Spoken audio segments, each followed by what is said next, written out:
de poder estar aquí compartiendo este webinario y de verdad estamos muy agradecidos y estamos nuevamente de manteles largos en la asociación con la invitación del doctor Mauro Pittiruti, quien es pues, una persona que sabemos que es referencia a nivel mundial y creo que todos los que hemos alguna vez tenido contacto hemos leído alguna de sus publicaciones, ha publicado mucho, la cantidad que quieras de artículos en relación precisamente a los accesos vasculares, ecoguiados, y creo que pues quién mejor que él para hablarnos de esto. Es un área bastante interesante y creo que esta plática sin lugar a dudas va a reforzar mucho lo que nosotros estamos intentando difundir en nuestros cursos. Hay muchos pediatras que se inscriben cada vez más a nuestro curso, siempre se acercan y bueno, qué mejor que escuchar de la voz del doctor Mauro, que es un experto en esta situación, todas las dudas que ellos puedan ir exponiendo. Y estamos muy agradecidos por poder contar con su participación. Así es, como ustedes saben y como bien ha dicho Pavel, pues el doctor Mauro Pittiruti está él es encargado del Departamento de Cirugía en la Universidad Católica de Roma y lleva una gran vasta experiencia. Simplemente ahorita nos estaba comentando que lleva más de 40 años desde que insertó su primer catéter. Entonces, realmente estamos ante alguien con una gran experiencia mundial que además la ha compartido en diversas publicaciones, porque él es autor, como bien dice Pavel, de muchas publicaciones que leemos continuamente. Simplemente él está también en el grupo que hizo las guías de accesos vasculares ecoguiados del 2012 junto con el colega también Massimo Lamperti, y ellos han publicado una gran cantidad de literatura, capítulos en libros, conferencias, publicaciones, artículos de revisión, etcétera, están llenos de la literatura del doctor Mauro Pittiruti. Así que estamos muy contentos y le agradecemos mucho. Thank you, Dr. Mauro, for accepting our invitation. We are really honored. We are very, very excited and happy for having you, Doctor. Thank you so much for accepting our invitation, Dr. Pittiruti. Thank you for this opportunity. Thank you. So let's get started with your conference. Welcome to Mexico in a virtual way. Thank you once again. Okay. Good afternoon or good morning to everybody. They asked me to talk about the ultrasound for central venous access in neonates and infants, which is a fascinating subject since this is a world which is really rapidly changing. We now know that there are new methodologies by which we can reduce dramatically the risk of complications and also the costs which are associated with these procedures. And I think that the best way to start is to start from a document which was issued by the PEDIVAN, which is the vascular pediatric group, vascular access group of AVA, the Association of Vascular Access, in which Amanda Ullman collected the opinion of several experts. I just quote some of this opinion. First, the importance now to define the role of ultrasound also in newborns, since we have the exciting new perspective of inserting very high performance power injectable catheters by accessing by ultrasound the brachiocephalic vein of neonates. And at the same time, we have to discuss the role of the different possibility of using the near-infrared technology, which deals with superficial veins as opposed to ultrasound, and also to increase all of these technologies of tip navigation and tip location, which has been used in adults and which can be used in neonates. And as regard children, we have an increasing role of ultrasound guidance, since there is evidence that any central venous access device which is inserted in a child should be inserted by ultrasound guidance. There might be some exception, but only in neonates. For instance, umbilical catheters are not inserted by ultrasound, and also epicutaneal caval catheters are not inserted by ultrasound guided puncture. But still, in child, I think that every child deserves an ultrasound guided central line. And as regard the tip location, intracavitary EKG and echocardio are also very important, as it's important the shift to power injector polyurethane. I like this sentence. The reason for still using fragile silicone catheters in children is mysterious. And then also the use of PIC, which I will mention. And finally, new technology of dislodgement such as subcutaneous anchor securement device. So there is a lot of new things. First, the fact that ultrasound guidance should be mandatory for all central lines in pediatric patients, with very few exceptions, which I mentioned. Second, the fact that we also have a near-infrared technology for superficial veins, which can be coupled with the ultrasound in this. And third, the fact that intracavital EKG, which have been proven to be so important, so accurate and safe and cost effective in adults, is even more interesting in children, since it has a vast, much more applicability in children than in adults, considering that the problems with intracavital EKG is the fact that it may be not suitable to pacemaker patient or atrial fibrillation patient. And then finally, by the increasing use of EKG ultrasound, to abandon the routine use of fluoroscopy. In my institution, we insert, my group inserts something like 7,000 central line per year of any kind, in children, in neonates, in adults, ports, PICs, and the central line, tunnel line, and we never use fluoroscopy. But the word of ultrasound, and that's the fifth concept, is not just ultrasound guidance. If you think that ultrasound is great for central venous access only because ultrasound guidance obviously is better than blind puncture, then you only see part of the story, because the other part of the story is that ultrasound is a terrific method of tip navigation, tip elocation, and also ruling out complication. Recently, with my friends, with my group, with Massimo Lamperti, Daniele Besucci, Antonio La Greca, and other of our Italian group, we have designed this concept of the global use of ultrasound. The fact that ultrasound has at least 6 important roles when we come to central access. Even before a use of ultrasound for venipuncture, there is the terrific importance of the use of ultrasound for choosing the most appropriate vein. And also to use ultrasound after venipuncture for ruling out all puncture-related complications, from hematoma to pneumothorax. And then also to use ultrasound as a guidance for tip navigation. In other words, to assess the direction of the catheter or the direction of the guide wire is correct. And finally, echocardio as a tip location can be very easily done, especially in neonates, infants, and children. I still believe that there might be some adults in which tip location by echocardio is a little difficult and may require training, but echocardio is terrific and terrifically easy in neonates and in infants. Finally, last but not least, we use ultrasound for ruling out any non-infective complication, thrombosis, fibroblastic sleeve, tip migration, etc. I addressed this concept in this very old paper of 7 years ago. We're dealing with the ultrasound guide, and in that paper we pointed out that considering the central lines in neonates, infants, and children, there is one kind of central line which is inserted by direct insertion, which is the umbilical. There are the central lines, the percutaneous cover catheters in neonates, which are inserted by near-infrared technology or by direct venipuncture, but all the rest is ultrasound guidance. We will not talk about near-infrared technology, but I tell you that it's another exciting new field. And we are commonly using the vein side, which is the very last, the most advanced and the most interesting device for near-infrared technology.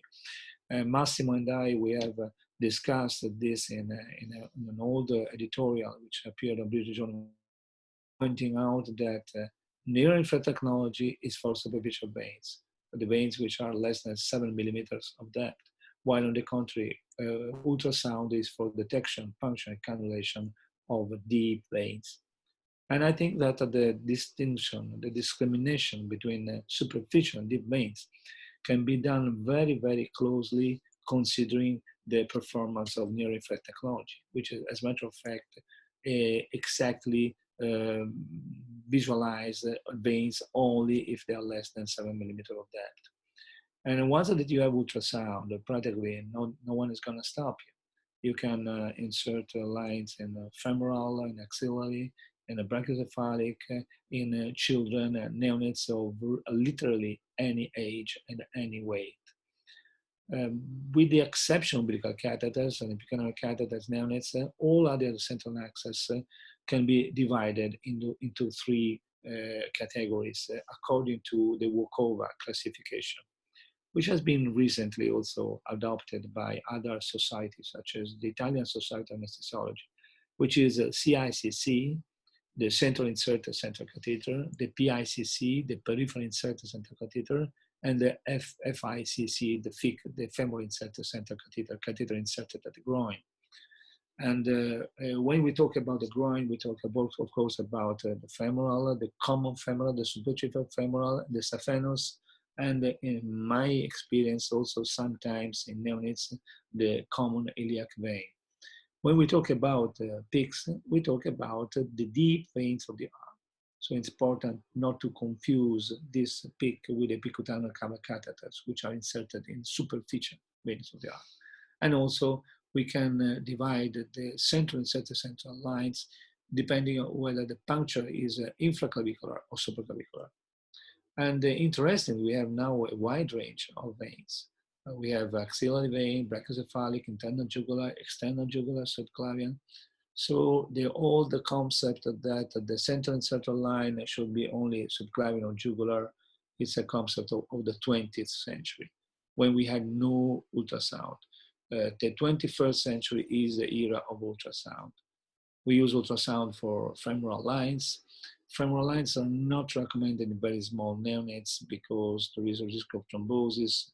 And there are also some technical difficulties due to the sharp angle vein. There is also the concern, of course, of risk of infection, but the risk of infection can be tempered by using proper strategies such as glue and tunneling. We'll talk more about this. This is a femoral line, a neonate closed, sealed with the channel-clade glue. And this is another femoral line where the protection from infection, from contamination has been achieved by using simultaneously different strategies, which are tunneling, which takes the access site away from the groin, the transparent dressing, and the glue. And of course, we never do any femoral access arterial venous without ultrasound. PICC PICS are defined as an access to the deep veins of the arm. I don't like the idea of calling PICS also the epicutaneal cover catheters in neonates, because epicutaneal catheters and PICS, they are really completely different performance and different technique. So let us talk just about the ultrasound guided PIC lines, which is something that you can do as long as you find the vein of a caliber of at least 3 millimeters. Considering, in fact, that the smallest PIC we have now are 3 French, and considering that we have to match somehow the millimeters with the French, the caliber of the vein with the caliber of the catheter, and we using mostly the rule of 1, 2, 3, the 33% rule, it comes that if you want to insert a 3 French catheter, which is 1 millimeter, you need at least a 3 millimeter vein. And when you insert an ultrasound guided PICS, which are mostly in infants and children, by ultrasound guidance in the deep veins of the arm, you can be very precise with duplication, and you have a terrific catheter with very high flow, because we have power injectability, with the possibility of blood sampling, of hemodynamic monitoring, the possibility of blood transfusion. On the contrary, the epicutaneal cover catheters are catheters which may benefit of near-infrared technology, but they're inserted in superficial veins. The tip is not always central, and they are low flow, and they're impossible to withdraw blood. We're using PIC now as the first option as a central line in most children in a different kind of setting. And we perform, before the ultrasound guided insertion, we perform the ultrasound guided evaluation of the vein by a protocol which has been called RAPIVA, the Rapid Peripheral Vein Assessment. We know that there are different veins. We know the Mickey Mouse with the brachial veins and the brachial artery. We know how to discriminate the artery and the vein, and the importance of measuring the vein, and the importance of detecting the nerve. But one thing most important is to do a systematic scan of the arm. Considering that the PIC are inserted in the area, which is mostly the upper arm, the mid-upper arm, we have designed a systematic way to explore all the veins from the elbow to the neck. So to assess which vein would be the better for a PIC insertion. We start with the cephalic vein at the antecubital fossa. We move to the brachial arterial and arterial veins and the antecubital fossa. And then we follow the basilic vein up along the bicipito-humeral groove. And then we move again laterally to check the brachial and artery vein at mid-arm, where the median nerve also is, and finally the cephalic vein at mid-arm. Interestingly, we do not stop here, because if you want to set a PIC in a child, you must also be absolutely certain that the root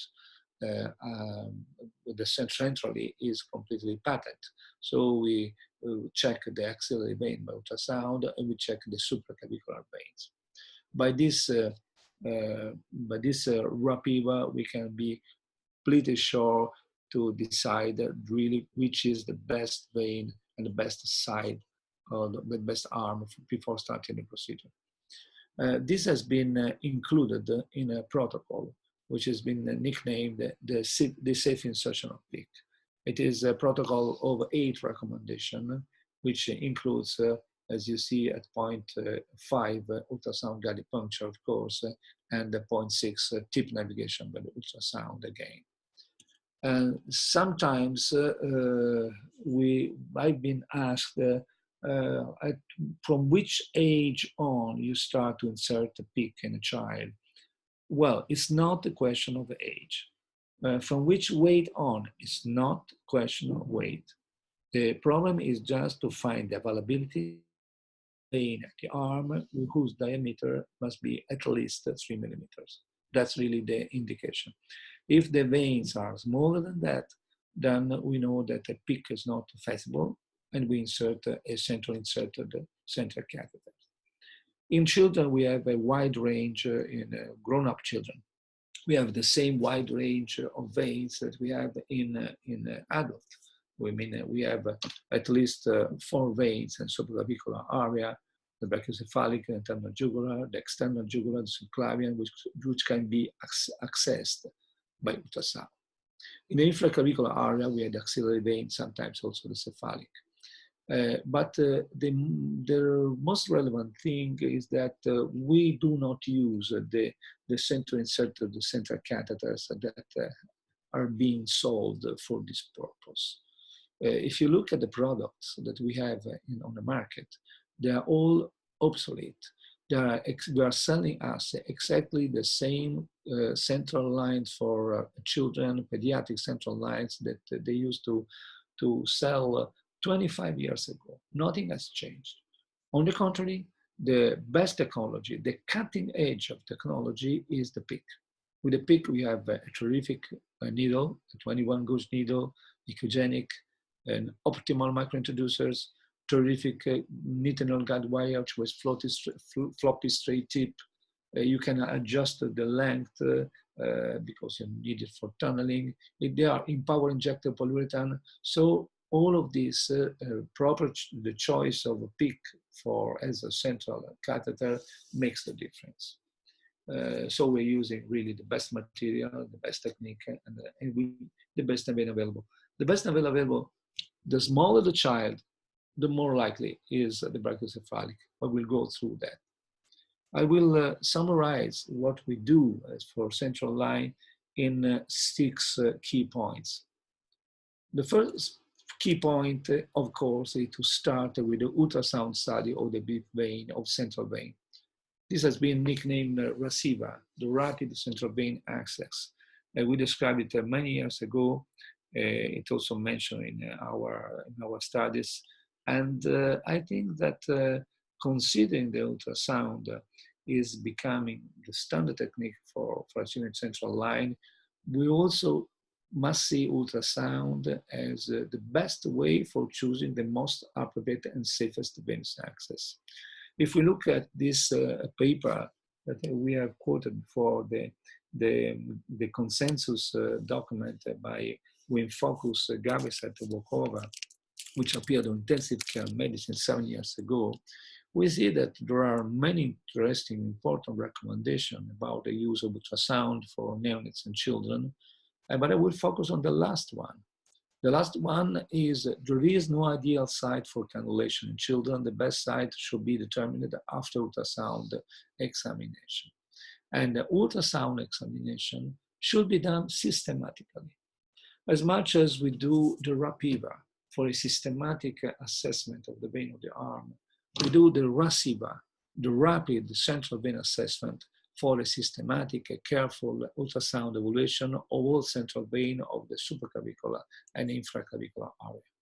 Typically, we use a hockey stick probe, a linear probe, 10 to 14, 10 to 15, and something. We also have a probe up to 18 megahertz. The hockey stick is particularly important as a shape because it allows you to tilt the probe and explore the upper mediastinum from the supraclavicular fossa. So the RACIVA in a 4-month-old child in a pediatric intensive care unit would start from the neck. We will study the internal jugular vein, and then we will see the cross between the internal jugular vein and the subclavian artery at the base of the neck. Then we will tilt and look at the brachiocephalic vein, and then we will move laterally, and always sort of sneaking below the clavicle, we will visualize the subclavian vein. And by proper angle of the probe, we can also see the external jugular vein. External jugular vein is quite interesting in neonates and infants because it's a very big vein. Sometimes it might be even bigger than subclavian. And of course, I'm referring to the final tract of the external jugular vein, where the external jugular vein becomes deep. I'm not referring to the superficial tract in the neck. And then you can also go infraclavicularly to check the axillary artery, the axillary vein. So there are 6 positions of the RACIVA, and after this 6 evaluation by 6 positions, which will take maybe 1 minute, you can assess which is the easiest vein. And the easiest vein for the operator is also the safest vein for the patient. Typically, the smaller the child, the more likely the choice will be the brachiocephalic vein. In the infraclavicular approaches are quite unlikely because the axillary vein in neonates and small infants would be quite low. Although sometimes as we approach the axillary vein at the chest, just at the pit and axilla. And this is a very new and underestimated route. It is an atypical route, which is not really a central inserted central catheter, not really a peripheral central catheter, and typically is feasible in infants. After deciding which is the deep vein, the second key point is, of course, to use ultrasound guidance for venipuncture and cannulation. As I told you, one of the most important point is to choose the vein of proper caliber. If you look at the image in the middle of the screen, you will see a very normal standard ultrasound scan in a neonate of the upper mediastinum. And you will see the 2 brachiocephalic veins merging into the superior vena cava. And you should be able with the ultrasound of measuring the diameter.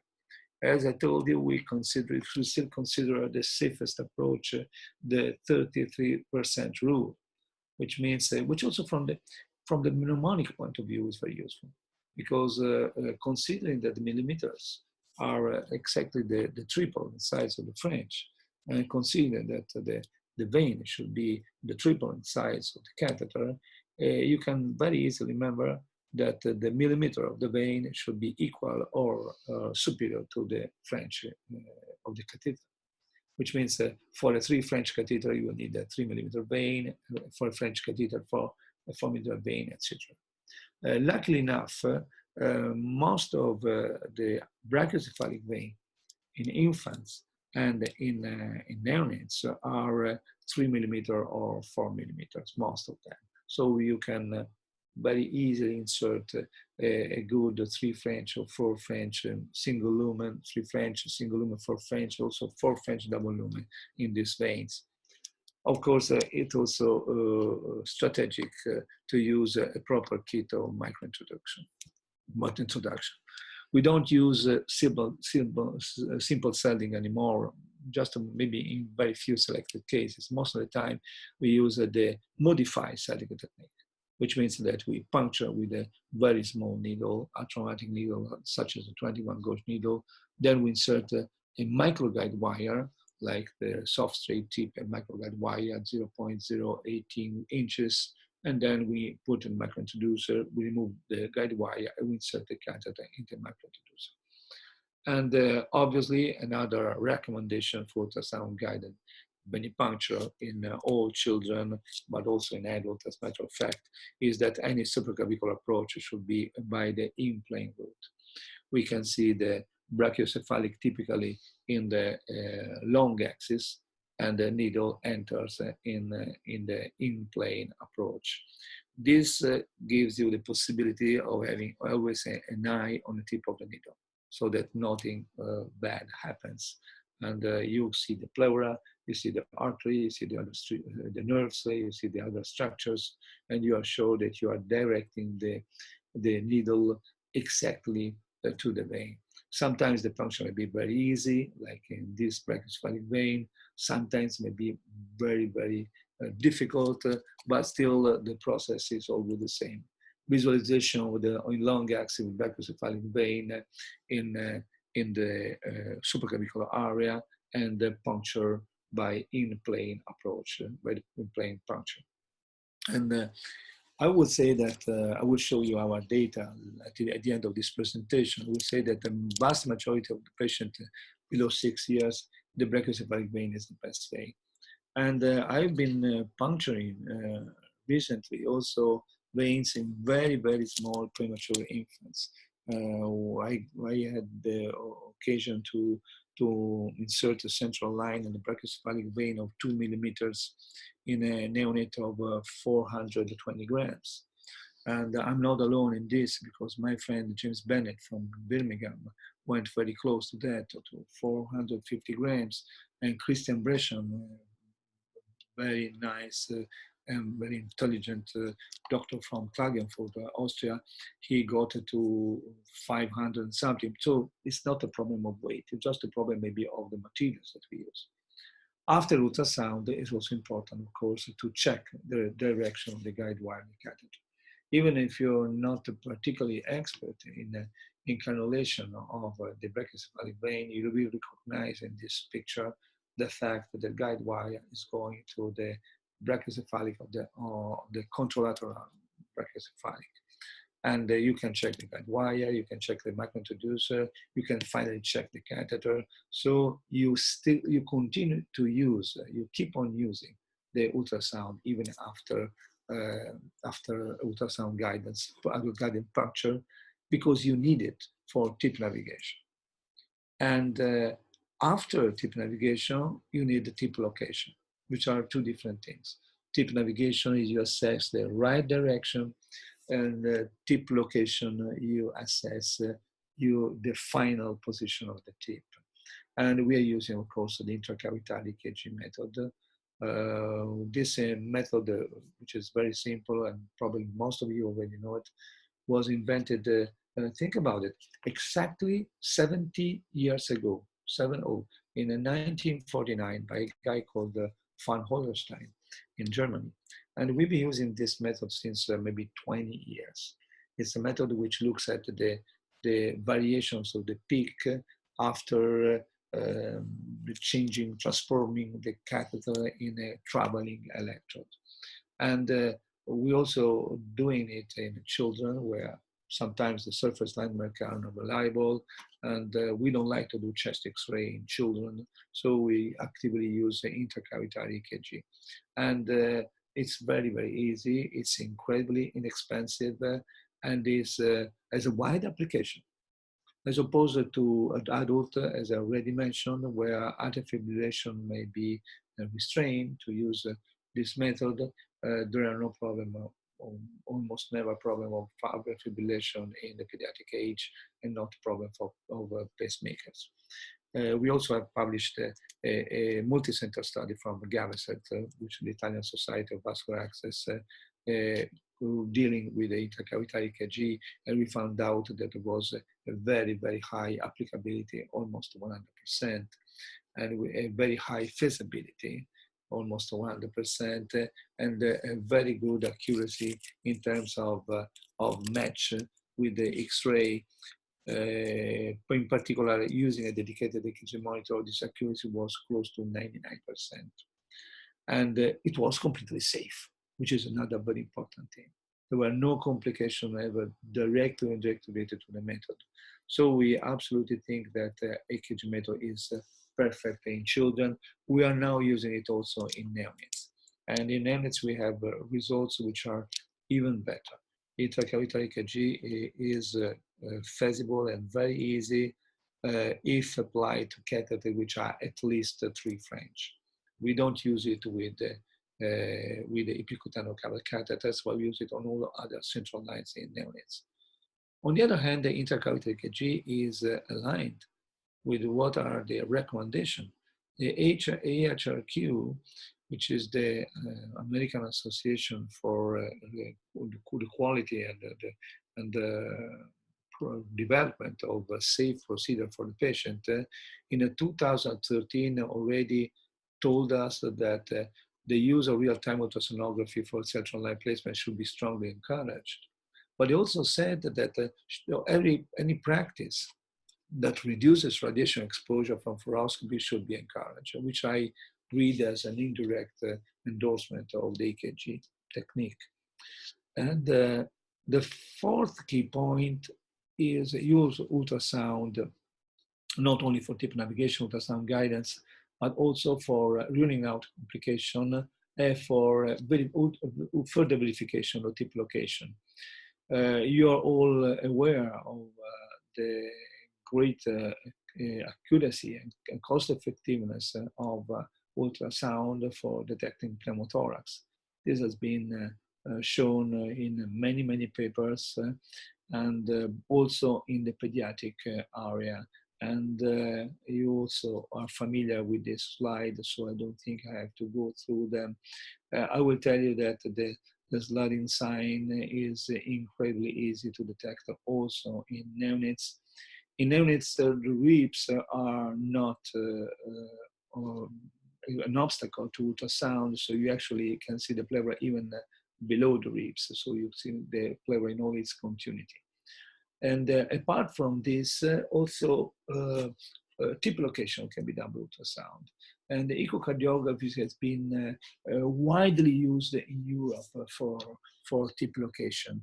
Echocardiography, transthoracic echocardiography, is something which of course requires training with an accuracy depending on the method used, but still is extremely easy in neonates and children. It's interesting that there are different views, and maybe the lack of success for the moment of this way of tip location by transthoracic echocardio may also be due to the lack of standardization. You can use the apical 4-chamber view and visualize the chamber, and even if you don't see the catheter, you can use the contrast enhanced ultrasound, meaning you can flush the catheter, and if you see the cloud bursting effect in the atrium and ventricle within 1-2 seconds means that the tip is in the right place. Or even better, and this is my favorite, especially in neonates and infants, you can use the subcostal bicameral view, in which you actually see the right atrium, but also the inferior vena cava and the superior vena cava.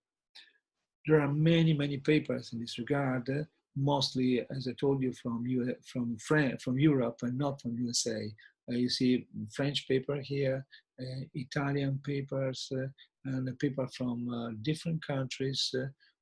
Very few of them come from the USA, and typically they come from pediatric centers.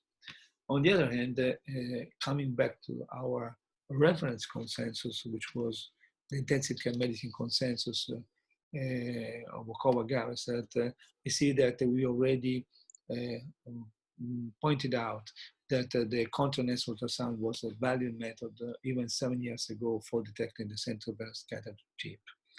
And there are some studies also from USA, as I told you, but what we need is standardization. I think that in the future, transthoracic echocardiography will be standardized in 2 different ways. When the central line, when a typical central line should be placed in the lower third of the vena cava, we can use the subcostal view or the apical view with the contrast infusion. When the tip is bound to be in the right atrium, such in intensive care unit, for instance, an apical view will be enough. And remember, it's terrific in neonates. Very safe, inexpensive. Well, you may ask, when are you using this and when are you using intracavitary EKG? As a matter of fact, we use both. In the same patient, in the same child, we like to use the intracavitary EKG, and then we check also with the echocardio by using both options which I have described. So at the very end, we do not need a routine X-ray, never. We never do chest X-ray. We can check, we can rule out complications such as pneumothorax or lung complication with ultrasound, and we can verify tip position with the intracavitary EKG and echocardiography. And all of these methods are easier, safer, and faster, and more accurate than radiology. Another key point is tunneling. Considering that the best vein usually is the brachiocephalic, well, sometimes we do brachiocephalic, but we need to have the, especially neonates, the exit site in a safer place, a more comfortable place. That's why we tunnel. Also, other approaches, such as the axillary approach, which I discussed before, also requires tunneling. And tunneling is a terrific and simple way to get the best puncture site possible, and at the same time, the best exit site possible. We tunnel sometimes with a tunneler, or even, as you see in this picture, with a short cannula. We pass the short cannula, short needle cannula under the skin, and then we know that the 14 gauge cannula will accept a 4 French catheter or 5 French catheter, and or a 3 French catheter, and then 16 gauge cannula will accept a 3 French too. So we puncture the brachiocephalic, and then we tunnel for a few centimeters so to get the best exit site. And of course, we don't want to see this kind of situation never again. I mean, a catheter which is secured to the cheek of the patient, to the neck, etc., is a catheter which is bound to last very small few days. And the final key point is the securement. We are using a multimodal way of securement. We use a glue, transparent dressing, a sutureless device. And I think that we moved from a standard sutureless device like the one you see in this picture to other sutureless devices such as subcutaneously anchored system. Why using glue? Glue is simple, it's safe, and also stops completely any kind of bleeding or oozing at exit site. At the same time, it stops extraluminal contamination. And also, it may secure the catheter. It may contribute to securement of the catheter for at least the first week. It's so safe that we also use it for sealing epicutaneous catheters in neonates. But coming to the best securement now for children and neonates is the Securicat, the subcutaneously anchored system. And the subcutaneously anchored securement is now something that has changed dramatically our clinical practice. Practically in neonates and children of any age or any weight, whenever we insert a central line, we use the subcutaneously anchored securement. The only exception, the only situation which we don't use it may be short time emergency central lines in certain femoral route or in the jugular, which usually stay for a few days. But on all other situations, we use a subcutaneously anchored system. And of course, we never use sutures anymore. So at the end, this is the typical insertion of tunnel central catheter in neonate. We do this not in the operating room, we do in the pediatric intensive care unit, and we check the dimension of the vein. We puncture the brachiocephalic vein with the in-plane approach of the needle. We insert the guide wire, always under ultrasound control. We insert the microintroducer. We make up a small tunnel, so to get the exit site, a more favorable exit site. We pass the catheter through the cannula, through the tunnel, and then we trim the catheter and we insert it in the introducer. In other words, this is an anterograde tunneling. And at the very end of the story, we check with intracavitary EKG the position, and it's always a great moment when you see appearing the very big P, which tells you that you are exactly at your cavitary junction. And finally, we flush with the saline. We do not use heparin anymore for any kind of catheter, with only exception of dialysis catheter. And then we seal the glue. We seal both the puncture site and the axis site. And then we put a transparent dressing and a sutureless device. And this kind of dressing stay in place perfectly safe for 1 week. We developed, and this is the last thing I will tell you before as a conclusion, we developed an insertion bundle for central lines in neonates and infants, which have been nicknamed the ISAC pad. ISAC is the safe insertion of central access. It is made of 7 recommendations. The first recommendation is use ultrasound for choosing the vein, using the receiver. This is a very recent description of the receiver I made with my friend Tim Spencer. It appeared on Journal of Vascular Access. And the receiver will help you to define which vein should be used and measure the vein. The second step is infection prevention with the 3 cornerstones of infection prevention, which are hand hygiene, the maximal barrier precautions, and the use of skin antiseptics with 2% chlorhexidine alcohol.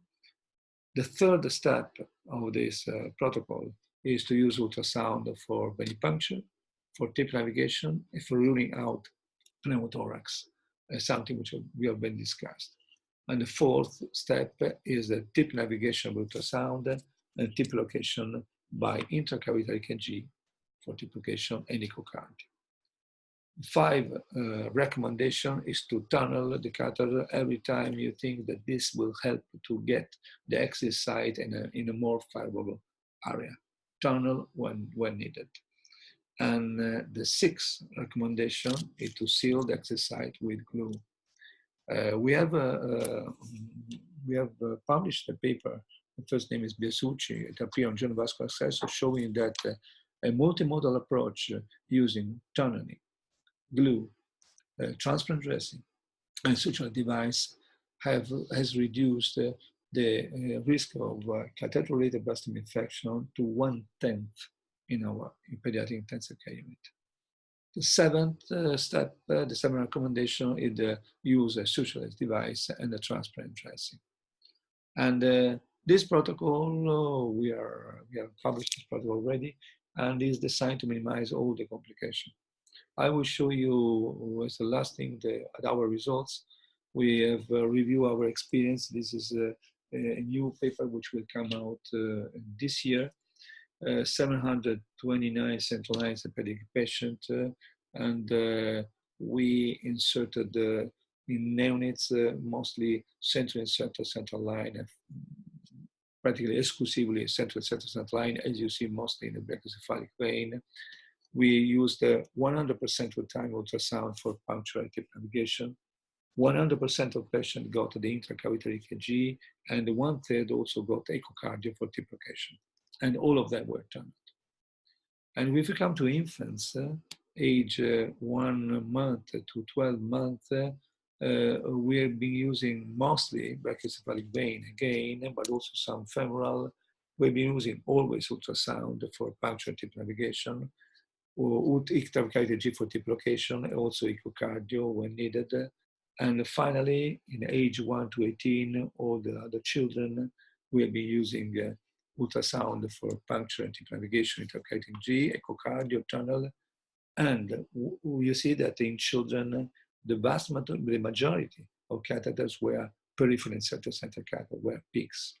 And the results, we have no one single episode of accidental arterial puncture, no one hemothorax, no one pneumothorax, no primary malposition tip, no catheter-related thrombosis, and at least in the first week, we didn't have catheter-related infections, which is a very good result. We didn't invent anything because this was already in the Journal of Nutrition Nursing recommendation, if you look at it. So what is the conclusion? The conclusion that there has been a soft revolution, as has been nicknamed in this field, because we now know that zero complication is possible. We cannot accept complication as a meteorite, as something which may happen or may not happen, but something we cannot do anything about. We can do something about if we only want it. And we must make the right choices in terms of methodologies and materials. So this leads to the final question: who is the expert? The expert is the clinician, which is able to choose the most appropriate methodology and the most appropriate materials. And appropriate is not an empty word. Appropriate means associated with the highest safety and the highest cost effectiveness. So you know that Italy is famous for its wines. If you have to ask to an expert on wine and spirit, of course, you will not ask one of the men on the left on the image. You will ask an enologist, which means that it's a question of quality, not of quantity. And the wise choice methodologies today means ultrasound guidance for puncture, for tip location, for tip navigation. It means microintroducer kits, tunneling. And the wise choice of materials is to be able to choose the proper catheter, needle, guide wire, but also to use the proper ultrasound device, or the suture device, or motor, etc. I like to close with 2 sentences which are great from 2 friends of mine. Ken Simiton is a radiologist from Spokane, Washington State. He once said that healthcare professionals love progress, but hate changes, which I find completely true. Jack Ledon is a very good friend, a surgeon like me from Baltimore. And he once wrote that when you are still doing medical procedure, exactly what you used to do it 20 years ago, something is going wrong. And unfortunately, many of us are still accessing the child who needs a central line exactly like he used to do 20 years ago, which is wrong. Thank you very much for your attention. I think if you want to contact me, this is my email, and this is my website. We recently also create a new association, which is a spin-off of my Gaveset association, which is not by surprise, specifically dedicated to pediatric venous access, the Gaveset. So thank you for your attention. Thank you so much, Dr. Pittiruti. Thank you for your amazing presentation. It was very, very clear. Thank you. and very illustrative. I am sure that there will be some participants with questions. Agradecemos realmente a todos su presencia. Vemos que hay un número importante en nuestra audiencia y saludamos a toda nuestra gente en México y en Latinoamérica. En este momento, pues pasaremos a la fase de preguntas, de comentarios. Seguramente van a existir varias preguntas. De hecho, tenemos, algunos de ustedes nos hicieron llegar a través de correo electrónico algunas de sus preguntas que en un momento les voy a compartir y se las vamos a hacer al doctor Mauro.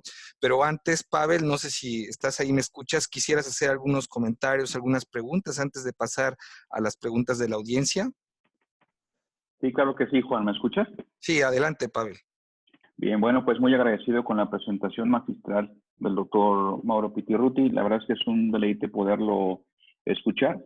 Sin lugar a dudas nos queda claro que hay muchos aspectos, aún estamos lejos, ¿verdad?, de lo que es la calidad en la atención, hablando de los accesos vasculares, ¿no? Desafortunadamente, pues esa es nuestra situación en nuestro país y seguramente en muchos otros países. Creo que hay una gran diferencia en cómo se respeta el procedimiento de un acceso vascular en el hospital donde él trabaja y seguramente diferentes países en Europa. Hay un aspecto muy importante, comentar que, bueno, la experiencia que nosotros tenemos, somos intensivistas de adultos, el abordaje que nosotros intentamos promover precisamente ahora en nuestros cursos es el abordaje de punción de la vena brachiocefálica. Eso para nosotros es importante empezarlo a difundir porque consideramos que también en el paciente adulto es un sitio seguro de punción. En el centro donde trabajo tenemos experiencia importante puncionando la vena brachiocefálica y solo me gustaría preguntarle esto al respecto al doctor Mauro. Nosotros en nuestra experiencia nos dice que la vena brachiocefálica en el paciente adulto, sobre todo el lado izquierdo, es más sencillo de funcionar. Nos hemos encontrado que son venas más superficiales, son venas que permiten una mejor visualización de la aguja al no ser tan profundas y al no tener la angulación que tiene la vena brachiocefálica derecha. Es por eso que en nuestro centro, que es un centro oncológico de adultos, abordamos como primera opción la vena brachiocefálica izquierda. Quiero preguntarle si en su experiencia en paciente neonato pediátrico es exactamente la misma situación. Okay, Dr. Mauro, did you understand the question in Spanish? Yeah, perfectly. Okay. I tell you that also in our hospital, we very often consider the brachiocephalic vein in adult as a very important vein. We also use very much the axillary vein.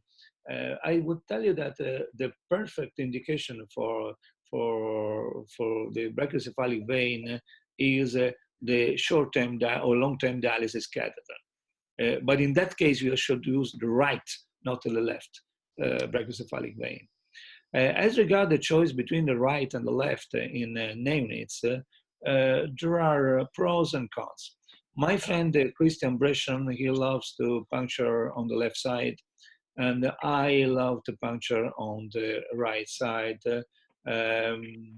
The advantage of puncturing on the right, or puncturing the right side, is that there is less risk of malposition. In neonates, the junction between the left and the right brachiocephalic vein, especially in small neonates, may be sort of T-shaped. So sometimes when you arrive through the left brachiocephalic vein, there is a chance that the guide wire or the catheter will go up to the contralateral internal jugular vein, also to contralateral subclavian vein.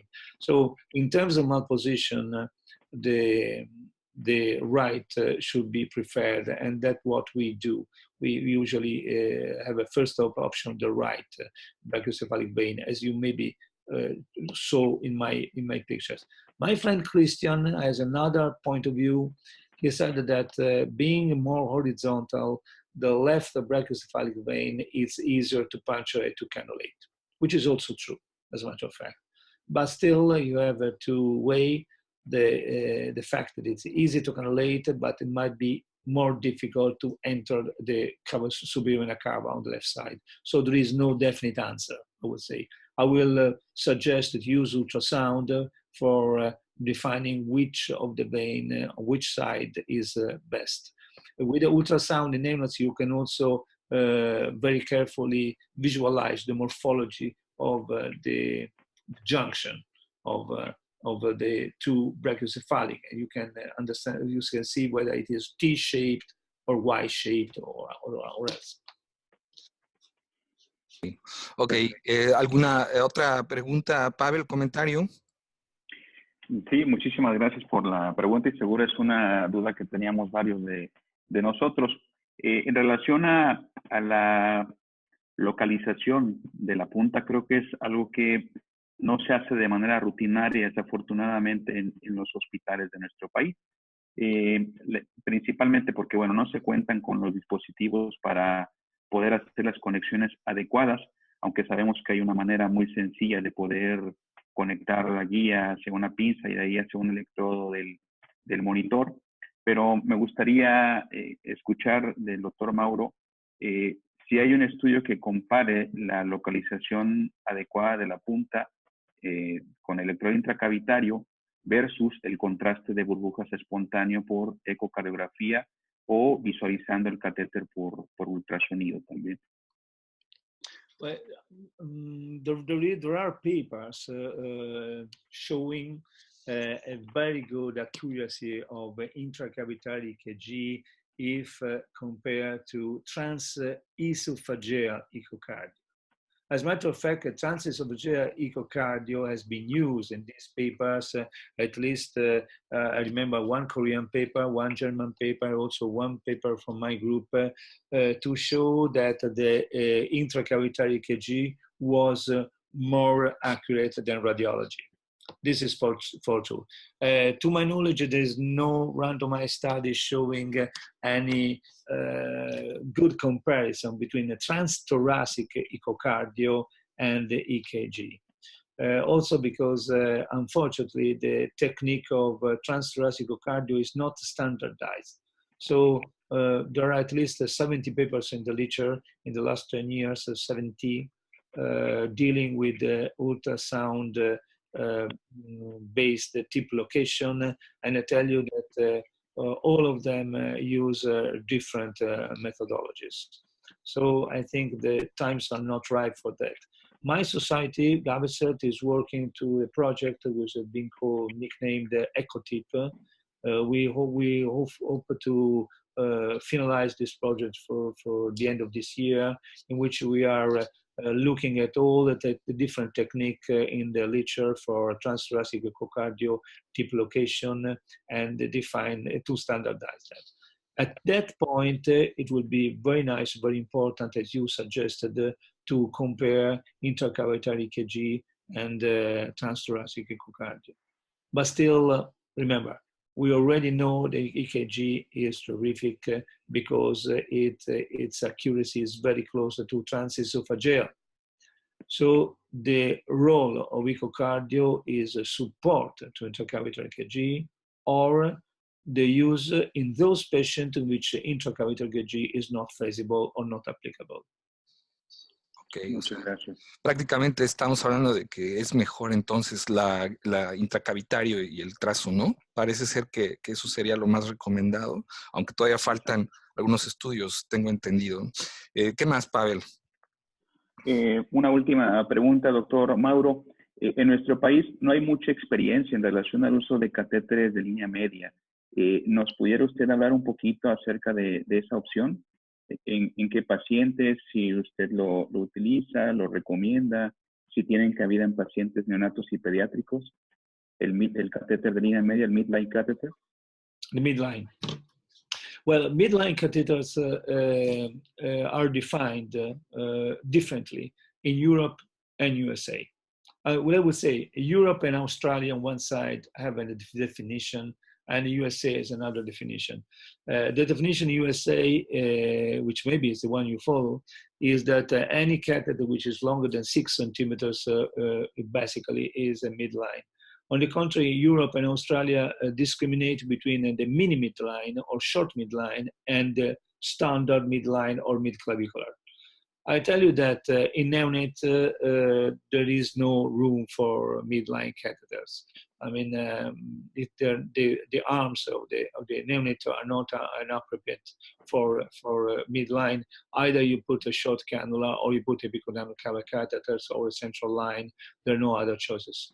Midline becomes quite interesting in children, specifically mini midline. We're using a lot of mini midline, which in Europe we define as something between 6 centimeters and 12 centimeters, which means short catheters of 8 centimeters or 10 centimeters. We typically use them in emergency. Our emergency room, pediatric emergency room, has a group of doctors and nurses who are very keen, very expert on ultrasound. And when there is a child with a DIVA problem, you know what is DIVA? DIVA, the difficult intravenous access. Okay, and you know that maybe 24% or 25% of all kids which get to an emergency room will have a difficult intravenous access. And in these kids, we use mini midline, ultrasound guided mini midlines. By calling mini midlines in the European Australian terminology, which means catheters which are between 6 and 12 centimeters of length. Thank you. Muchas gracias, doctor. Bueno, pues aprovechando que entiende muy bien español, entonces voy a hacer algunas preguntas que nos hicieron llegar a través de nuestro correo electrónico. La primera pregunta es cómo seleccionar el tamaño del catéter, pero creo yo que eso ya se ha estado platicando abundante durante la sesión, pero nos hacen otras preguntas. ¿Cómo seleccionar el nivel hasta dónde introducir el catéter? Dr. Pittiruti, I don't know if you understood. ¿Sí? ¿Cómo seleccionar el nivel hasta dónde introducir el catéter? Well, usually it depends on the performance that you ask from the catheter. We're talking about central lines which come from the superior vena cava. Basically, if it's a long-term catheter to be used for parenteral nutrition, we prefer to put it at catheter junction. Right. If it's something also for chemotherapy at catheter junction. On the contrary, for intensive care, we typically put it in the right atrium. And also for dialysis, we put it in the right atrium. The reason for using the right atrium of intensive care unit is the fact that this will allow better hemodynamic monitoring. Namely, if you want to measure the oxygen saturation in mixed venous blood, you need to be in the mixed venous blood. The mixed venous blood is only in the right atrium, because the coronary sinus will bring blood highly desaturated in oxygen, and that will make the difference in oxygen saturation between the blood in the superior vena cava and the blood in the right atrium. So for intensive care unit purposes, we typically put the tip in the right atrium. And as regards the catheters which come from the inferior vena cava, a catheter inserted in the femoral vein, a common superficial vein, femoral vein, it depends also on the performance. If we are only in need of a catheter for infusion or of any kind of solution, even irritant solution, vesicant solution, and for blood sampling, then we put a tip in the mid part of the inferior vena cava. If we also need hemodynamic monitoring, which sometimes happen because we often use femoral lines also for hemodynamic monitoring, then we thread the femoral line up to the right atrium and we leave the tip in the right atrium. And this is typical in burned child. You know that when you have a burned, very often, especially in children, the burns will cover the arms, the neck, and all the areas where we usually insert a CICC or a PICC. So typically in burned kids, we use the femoral. And in burned kids, you need hemodynamic monitoring. So that's why we thread the catheter by using intracavitary EKG and echocardio up to the right atrium from the femoral. Ok, gracias. Otra pregunta, doctor, si nos permite. Nos preguntan si existe algún criterio para desistir, para ya no seguir con la vía central ecoguiada y cambiar hacia la venodisección, o sea, hacia el método quirúrgico, doctor. El método quirúrgico es obsoleto, appartiene al siglo XX. You should not use a venous cut down anymore. Venous cut down is something which I completely avoid. And in my hospital, the last venous cut down in a child was performed maybe 15 years ago. Venous cut down increases the risk of thrombosis. Because it's the worst damage we can do to the vein wall, which is a typical risk factor for thrombosis. The venous cut down increases the risk of infection. The venous cut down increases the risk of hemorrhage, of bleeding. There is a sort of urban legend according to which you should use a venous cut down in low platelet count, which is completely stupid. Of course, it's the opposite. Exactly when you have a patient with a coagulation disorder, you want to use the ultrasound guidance. And also, last but not least, venous cut down, apart from the fact that it's also very, very expensive, is the main reason for having now children with limited venous access. Venous cut down has been one of the two wrong choices that we've been doing in the last century for progressive harvesting all the veins of the patient. You know what I mean? A progressive exploitation and destruction of the venous patrimony of the patient. So venous cut down should always be avoided. I think there is no clinical reason today, no clinical indication for doing a surgical placing of a catheter. Ok, excelente, doctor. Muchas gracias. Y bueno, y otra última pregunta, si nos permite, es si se puede colocar, si es posible colocar catéteres centrales en pacientes prematuros extremos, es decir, menor a 1 kilo de peso de manera ecoguiada, es decir, a través del ultrasonido en pacientes con peso menor a 1 kilo de peso, doctor. ¿Es posible? There was a slide about this in my presentation. As I told you, the list the weight in which I inserted the ultrasound guided brachiocephalic vein was a premature newborn of 420 grams. And 420 grams, I think, is really small enough. I did put a 24 gauge catheter in a polyurethane of 4 centimeters by puncture of the left brachiocephalic, which was a 2 millimeter. But there are other experience from Massimo Lamperti, from Christian Bresham, from James Bennett, of people puncturing, of clinicians puncturing veins of very small child. So for us, the premature newborns less than 1 kilogram is no problem. The only fact is that you have to adapt the catheter to the diameter of the vein.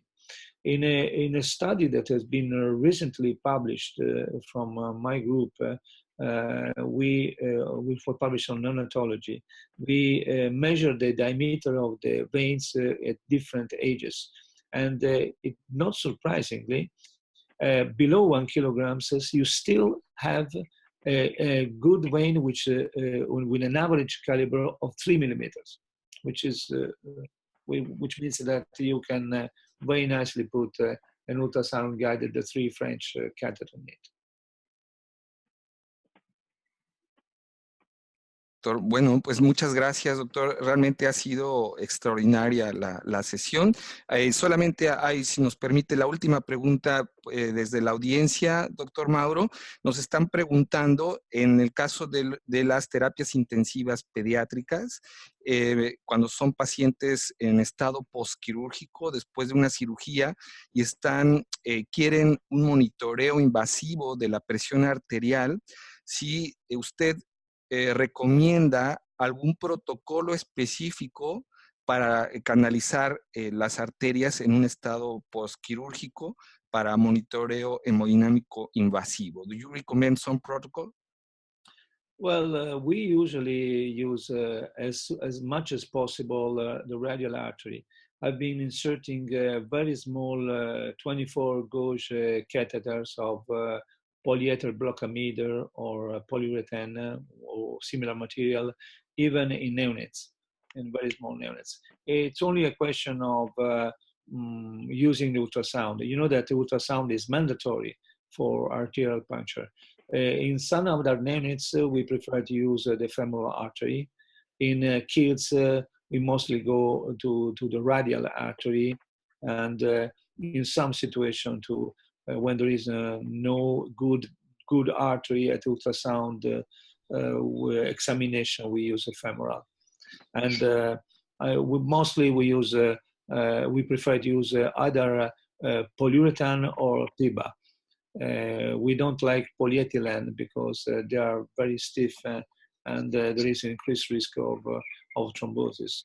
But still, my recommendation is whenever you have to puncture an artery, do not rely on the pulsatory method. You have to use ultrasound. Ultrasound also in the radial artery is good because it allows you to check simultaneously the flow of the ulnar artery. So you do a sort of Allen test, by using ultrasound, which is much more accurate than the traditional Allen test. Exacto. Ok, pues muchísimas gracias, doctor Mauro. Bueno, pues vamos a finalizar entonces ahora ya este webinario, agradeciéndoles desde luego al doctor Mauro por su tiempo, por haber estado con nosotros y permitir saber de su extraordinaria experiencia, como nos ha ya comentado a través de toda su charla, la vasta experiencia que ellos han realizado. Tenemos pendiente, nos comentaba, la publicación de las nuevas guías de accesos vasculares para este año, en el cual el doctor desde luego está involucrado en el equipo de realización. Y bueno, también esperaremos esa publicación que comenta de su experiencia en sus unidades. Y pues bueno, no sé, Pavel, si tuvieras algún último comentario antes de finalizar nuestra sesión. No, solamente agradecerle. La verdad es que estamos muy contentos de haber podido compartir esta extraordinaria plática con el doctor Mauro y de verdad esperemos pronto. Tenemos que hacer lo que tengamos que hacer a nuestra opción para tenerlo pronto acá en México. Ojalá pueda visitarnos en algún momento.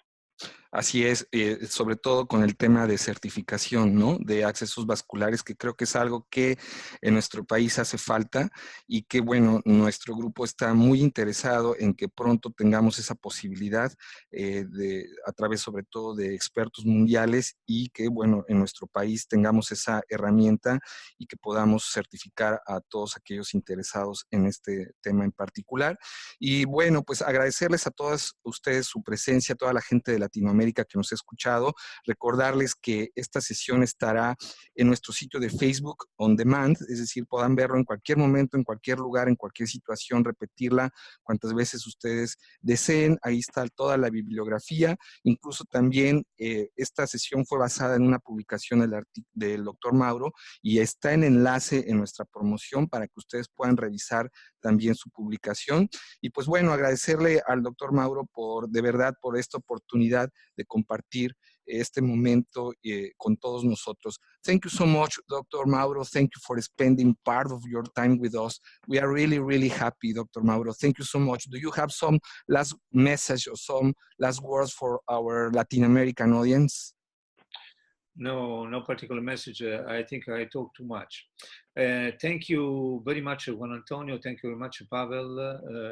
You were very terrific conductors. Well, one thing I can tell you, there is a high chance that I might come to Mexico at the end of June. So maybe we'll meet there. Ok. ¿Usted va a venir, doctor, aquí en México este año? Yes, sí. Okay. In June of this, probably in the third week of June, I will be in Mexico for a few conferences. I will let you know. Okay, very nice, doctor. Thank you so much. And we will be waiting for you in this country. Thank you so much. Well, apparently this is the final of this session.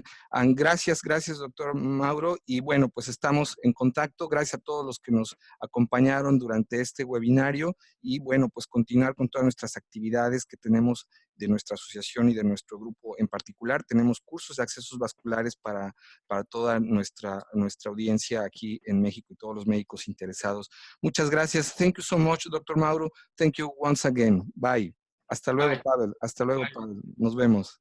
Bye. Hasta luego. Hasta luego.